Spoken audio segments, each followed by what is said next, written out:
Hello, viewer. It's great having you on the show today, and welcome to another interesting edition of Viewpoints. It is an exciting and interactive talk show where we talk as it be.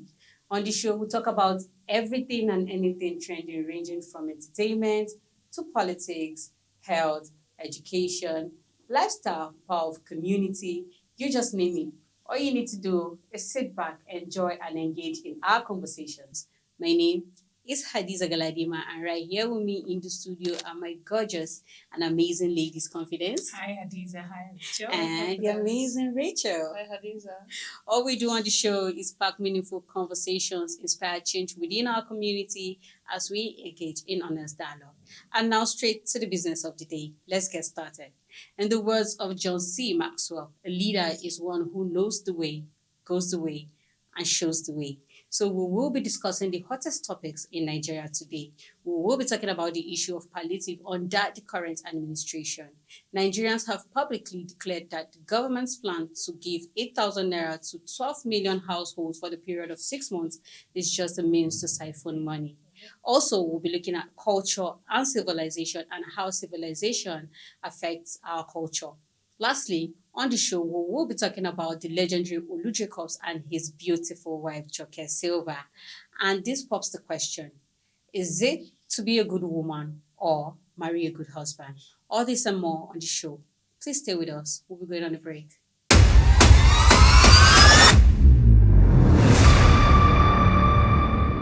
Welcome back, and thanks for staying with us. This is Viewpoint, talk show where they talk as it be. The federal government's plans to distribute 8,000 naira to 12 million households is the first thing we're going to be discussing today. So many Nigerians have blasted Tinubu, calling his action the standard fraud. An aide to Atiku Abubakar slammed Tinubu, saying that his fake election as president had merely proven that he lacks economic literacy. So do you concur with Atiku's aid assessment as regards Tinubu? Because personally, when I heard this or when I read about it, I was just feeling, instead of you distributing palliatives to 12 million households, how are we sure? Because we've heard stories and we've seen things like this that have happened before. How are we sure this is going to even get to the 12 million families that you're talking about or household you're talking about? Why not invest or put all your energy into minimum wage increments and all that? That was just my thought, because we know we have a lot of people who have been subjected to abject poverty who do not own bank accounts. And they said mostly these palliatives are going to be shared through bank transfers. What are your thoughts? Okay, so I love that statement, standard fraud. This is not just standard fraud. This is, in fact, a very huge, I don't know, It's in fact, almost. Because you're saying you want to give palliatives 8,000 naira to Nigerians. And okay, in For the 6 first place, months? for 6 months, in the first place, you removed subsidy, and you say you were going to use it to do this and to do that, and then you're bringing in 500 billion naira for this whole palliative thing. In the first place, the subsidy you said you removed, you said is about 400 billion naira. So now you're bringing out a palliative that is more than the subsidy, amount. and you want to give it out to Nigerians. I don't know if you're seeing the criminality there. Because, for instance, I'm giving you 100 naira every day. And then I say, okay, I don't want to be giving you 100 naira again. I want to be giving you 20 naira, because so that I'll be using 80 naira now to be buying food for you and to be doing other things for you. And we both agreed. And then later you came back and said, okay, every time now I will not be adding something to that money. I'll be giving you something out of the money I removed before, so that it will help you. I know that this money I removed before, I know it's affecting you. So this money I want to add now, it will help you. Are you seeing the criminality there? As if they are trying to confuse Nigerians, not just confusing Nigerians. Now, just like Atiku's aide said, he said this is a standard fraud. This is not just a standard fraud. This is, in fact, something, I think this is a plan, a cooked fraud. Because now the palliative, the money for the palliative is more than the money for the subsidy. So the money you want to use for the infrastructure, where is it going to come from? If you know you don't want to use that subsidy, we're talking about 500 billion naira. If you know you're not trying to use that money to cut corners and keep that money. Someone said that the APC are only looking for ways to steal money so that they'll use it for the next vote buying. See, there are many reasons why they are doing all of these things, and that's why the first day they came into power, the first thing they did was to announce subsidy. They are so in a rush to start stealing public funds. To suck Nigeria I'm so dry. glad, I'm happy that the eyes of Nigerians are beginning to open. Even old people who are not even educated, when you go to villages now, they know that all these things is just a planned fraud. Nigerians are aware. Nigerians know that this thing has come. Even if you want to give them, Nigerians already know what it is. So it's not a surprise to us. Keep it up. Honestly, at this point, I really don't have much to say, really, because it's like I don't even see, words fail me. Because every day you hear one thing that will get you upset, you hear one thing that messes with your mental health, your mind. Rachel has said it all. Like the analysis she gave, the breakdown, she has said it all. It's like, I'm giving you plate of food, I'm collecting back the spoon and telling you to come and buy that spoon so that you can use it and eat. It doesn't make any sense. And we all know that this is Nigeria. You see this money now? You see this money? I bet you it's not going to, this money, people, because this thing we're talking about, it's not the first time they're coming out to say that they will give so and so amount. The last time we gathered here, we talked about this thing on, the talk show. Where are the people? Yeah. Where are they? Who has come out to say, hey, well, the government gave me so and so, this is what I've used it to do. Where are they? It's like audio money. You just hear figures, and then they tell you they want to share it to 12 billion. For God's sake. But do you know another thing I'm seeing from this whole thing right now? Even if Tinubu or even if his administration gives out this money, it's not the giving that is the issue. Is it disbursement? It's not even it's not giving Nigerians now. There is a plan that giving 8,000 naira every month for 6 months is like a cover up, so that they'll say, true, we gave out this 8,000 naira for the real thing. There is something going on down there. Is not giving the 8,000 naira. They are trying to embezzle money. They are trying to take they are stealing money, and they are only trying to use this 8,000 naira as a cover up. So they might end up giving Nigerians this 8,000 naira, and people will be happy. Oh, they gave us, but that is not the real thing. They know what they are doing. And then you wonder what 8,000 naira would do for Nigerians in this economy. Because they said in everything. They said the 8,000 naira is pushing the effect of. Do you understand? Like I said when I started, I was like, Rachel has said it all. These people are thieves. And for what the aide of Atiku's aide said, he called him how did he put it? He has no knowledge about He's not economically literate. Yeah. That sums it up for me, honestly, because there's no matter how we flog this issue, it is obvious, it is there that this is what it is. Yes. The problem now is, what's the way forward? What are they going to do about it? Because it's not to talk about it. What's the solution? And to Nigerians out there, we would love to hear from you. And we would love to hear your take as regards the palliatives of the 8,000 naira to 12 million households in the country. Do drop your opinions and your comments on our comment section. As usual, we would love to hear from you. Let's go on a short break. We'll be right back. Please stay with us.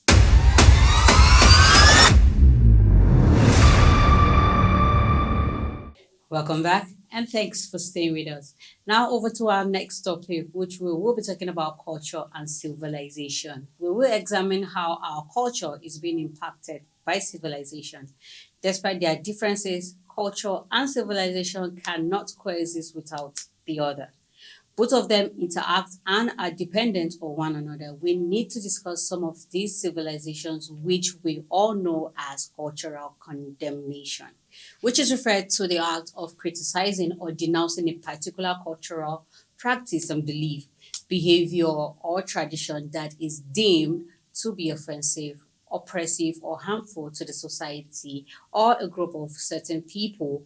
And that includes, or I would say it includes, female genital mutilation, sacrifice, caste discrimination, and other practices that violate human rights and dignity.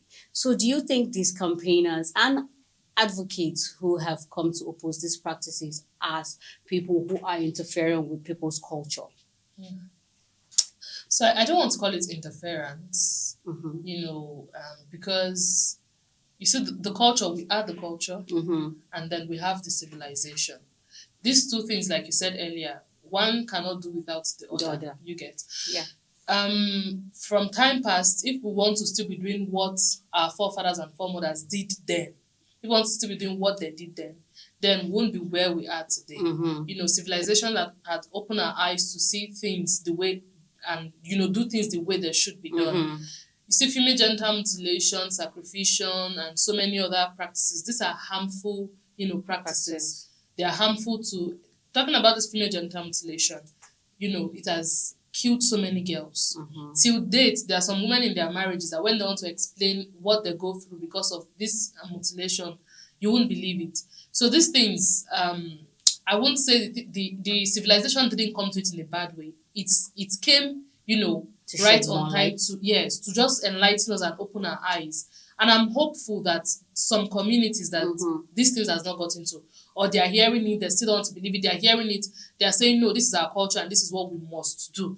And I still want to say this, there are still some culture that still involves killing humans. They'll say it is our culture, we do this ritual every year or every 7 years. Yes. They say we'll do this ritual every whatever year and it's normal, it's a normal thing, we just have to do it. If we don't do it, our boss will be angry with us. I hope that this civilization will get to them. And I hope they won't see it as an interference. It is necessary and it is important that civilization gets to some part of our culture as much as, it is not affecting us in the bad way, as far as it is bringing us to light and it is telling us the right thing to do and the right way to do it, then I don't see that as an interference. Okay, confidence. Okay, so culture and civilization, we have to create a balance. Most of the things that our forefathers, those of old did, most of the diseases we have now affected most of them and, they did not know about it. A lot of them suffered from so many things that they deemed or termed spiritual, and it ended up killing a lot of them. You have things like, throwing them into the evil forest. Yeah. Some of these people suffered elephantiasis, they suffered liver cirrhosis, and, they would want to, because it's something they don't understand. They want to say, oh, it's because you did not give your husband a child, or it's because of find something because it's something that they don't understand. So I wouldn't say on a personal note that civilization in this light did bad. Yes, there are the bad sides of civilization, our colonial masters and everything, but this is one good thing that they've done for us. Female genital mutilation is horrible. I've seen documentaries, I've read a lot of things, and some women they might narrate it, but you will not be able to feel what they feel, what they go through. Scarification, some of these people, they grow up in a modern society and you see that they are stigmatized for something that they don't know, something they don't understand, because it started right from, time immemorial. So I feel like they should be placed side by side, because it is through this, civilization, the marriage of both of them, they are so interwoven. So that's how you get to understand our history, our time as a people. I feel like it's not bad in a sense, you understand. They came. There are some things that we've been doing as people that has been harming us, that has been killing us, which we did not know. But they came and they brought it to light. So I feel like they should be put side by side. But in another word, or in other words, I would say it's not an excuse to disrespect somebody's culture, somebody's tradition. You get what somebody believes in. The thing is, you just need to strike a balance. There are just some things that are barbaric. We need to call a spade a spade. Still doesn't mean you should not acknowledge or respect a people's tradition and culture. Another thing I'm seeing with this whole thing, now our food, our local foods, our culture, those cultural things, our dance, our dressing, and all of that. People are now taking that away. People want to do like the Western, that's the bad side of civilization. So negative side. So that's like the negative side. The part we're supposed to look at and try not to throw away our food. That's why now we go out to eat. We're ashamed of eating our own local language. Food. We can't speak our languages. We want to pretend to be want to sound like them. We don't want to sound. These are things that are peculiar to us as but a people. now the ones that are harmful to us is the one we are saying no, don't take away, don't take away. Yeah, because I know, like, when it comes to like anything being like Africans generally are like a tradition. Most of our customs are very, very barbaric. Do you understand? So this civilization, I would say it's kind of helpful because it's shedding more light to people telling you that, okay, this is you're doing is actually against humanity, is against your human rights, and is killing you, and is very, very harmful to you. So I would say civilization, yeah, to some extent, westernization has really done good for Africa, but the cultural appropriation is, like you said, we trying to like forget the way we eat, our food, our dressings, and all that. We shouldn't forget that part of us being Africans. But the other barbaric ones, I think civilization has really, really done it. So overall, culture and civilization are fundamental to understanding of human society, history, and progress. Let's go on a short break. We'll be right back. Please stay with us.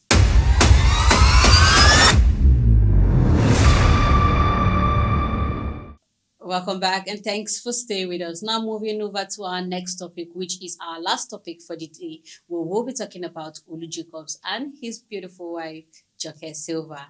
Olu Jacobs just turned 81 years old, and the loving pair have been together for 37 years. Sorry, I beg your pardon. So Joke Silva has received accolades from Nigerians because she is truly a good wife.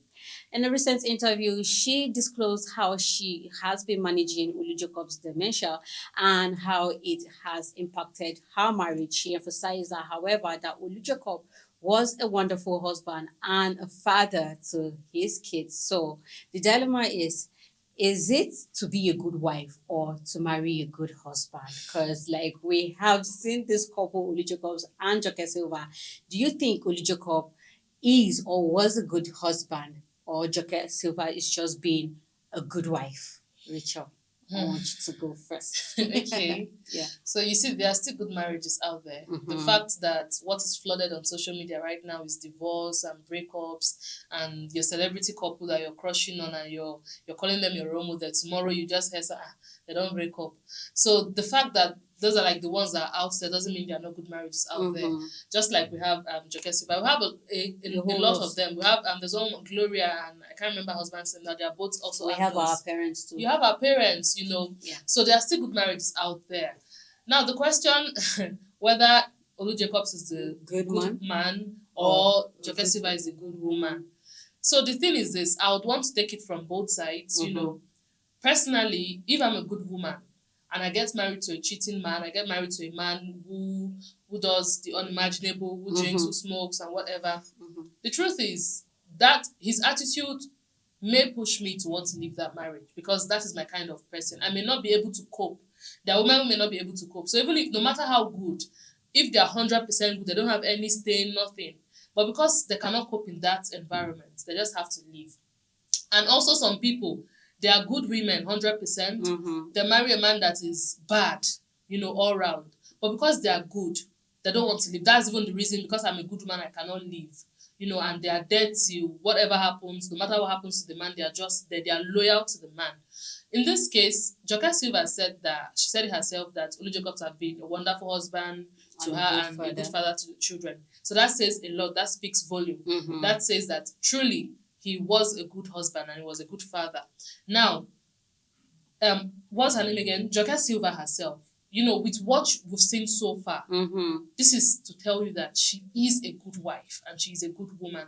Not every woman would be able to stand, especially, we're talking about civilization, especially this our time in this so-called civilized society and world that we are in. Not every woman would be able, but the fact that she's still beautiful, she's still, whatever, she has money and she chose to stay. Yes, she chose to stay. She chose to, on his birthday, you see the way she holds him by the hand and everything. You see the way when this woman speaks about her husband, you know it's not just a normal, she's a good woman. So what I just want to say is this: if you want a marriage to be balanced, for the chemistry to match, be a good man, and then let it work. Confidence. Okay, so for me, I feel like the society has a definition of the word good. Because if I heard you correctly, you said people are saying. Now, some people it depends on the definition of the word good. Now, to people, a good woman is somebody that is a slave. A good man is somebody that you can suck from. But speaking of Joke Silva and Olu Jacobs, those two are a product of commitment and hard work to themselves. Marriage, I agree that marriage is a bed of roses, but mind you, roses have thorns, and it will prick you, it will pinch you. There'll be the good days, there'll be the bad days, there'll be the in-between days. It's not always rosy, but like I said, it takes hard work. It takes two people who are willing to agree to like make this thing work. Two good people can make a bad marriage. Two bad people in quotes can make a good marriage. So it takes two people who agree and tell themselves that this is a journey that I'm willing, that we need to work together. Let us agree and let's make this thing work. And don't forget, that God factor there. So that's it for me. And this thing about is it to marry a good wife or a good husband? I'll still refer back to what I said. It takes two people who will agree. Two people cannot work together if they are disagreeing. But if you agree to do this thing together, it's a journey. It's not going to be easy. It's not going to be what's the word? It's not going to be all, happy. The days are not always going to be happy. You get to see the other side of this person. You get to see the other side of that person, because good people also have flaws. Yeah. Do you understand? There are defaults. We're not perfect. So people will always have flaws, but it takes two people who are willing to work hard. The reason why we have a high rate of divorce and broken relationships and a lot of rubbish in society is people are looking for ready-made. Do you understand? I'm not trying to say that some people will tell you we should emulate them. We don't know the story. We just know that she has been supportive of her husband. And we are talking about civilization. Do you understand? Yeah. Civilization. With this kind of modern society now, there's someone that tell you, the man don't sit, make her go. After all, she has her own money. You understand? But when you look at them, they've been together. To be together for 37 years is not easy. Yeah. We really don't know all the things that have happened in the marriage because they are private people. But you can see that she has stuck with him this long. They've worked hard together. They've built together. So you would say it's irrational for her to leave him at this moment. Maybe there were days when she had her her low days, her bad days, and they were there because that's what marriage is all about, partnership. You understand? So I don't think it's a question of marrying a good man or being a good wife. Two of you must have to agree. I understand. Do you understand? And understand that this thing is a journey, and partners are not supposed to be behaving like strangers. This is a partnership, and we must see it to the end. That's my take. Well, that is confidence. Like you sound like someone who is married. No one is married on this table. No one is married on this table, but you sound like someone who. Yes, sir. You sound like. I'm going to what of marriage, but come on, there's a lot of materials out there. You've read books, there are a lot of things. So there are a lot of materials out there. So for young people like us, you can't afford to get into something that you can't afford to, make certain flimsy mistakes. Well, all I can say is we all know that marriage is not always a smooth sailing, but what will make it a safe landing for couples out there is Confidence said, she said it has to be like a partnership, understanding, commitment and all that. So we would love to hear from you, from the married couples out there. We would love to hear from you what it takes to be a good woman or what it takes to be a good man. And we'll also love to hear from you what it really is to have a committed and invested time in your marriage. All right, that is how we have come to the end of today's edition. We really do appreciate you and your time. You already know. This is Viewpoint, talk show where they talk as EB. Let's do this again, same place, same time. We would love to hear from you. So be a part of our conversation by dropping your opinions on our comment section. And don't forget to follow all our social media handles displayed on your screen for more exciting and captivating episodes of Viewpoint. And also subscribe and turn on the notification bell on our YouTube channel at Oweleketv. Our website is oweleketv. Till we come your way again. See you next time.